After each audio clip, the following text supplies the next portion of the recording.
Aasahan ng mas pinalakas na ugnayan ng 7th Infantry Division Philippine Army at ng Japan Ground Self-Defense Force.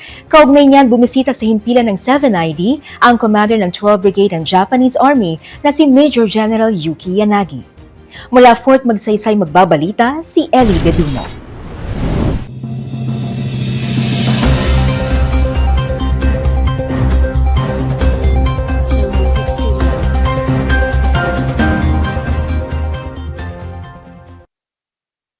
Bumisita ang commander ng 12th Brigade ng Japan Ground Self-Defense Force na si Major General Yuki Yanagi sa himpilan ng 7th Infantry Division ng Philippine Army sa Fort Magsaysay, Palayan City, Nueva Ecija nitong 14 ng Mayo.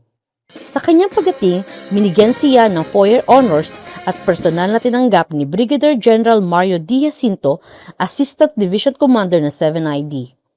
Matapos nito ay nagsagawa ng pagpupulong ang dalawang opisyal sa silid biyak na bato kung saan naging sentro ng talakayan ang patuloy na Salaknib Phase 2 2026 at iba pang usaping may kaugnayan sa pagpapalakas ng kooperasyon ng militar ng Pilipinas at Japan.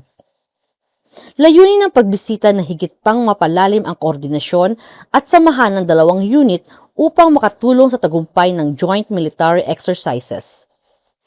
Kasalukuyang nagsasagawa ng JPMRC-26 ang 12th Brigade Headquarters ng Japan Ground Self-Defense Force, katuwang ang 7th Infantry Division sa Fort Magsaysay, bilang bahagi ng patuloy na pagpapalawak ng defense cooperation sa pagitan ng dalawang bansa.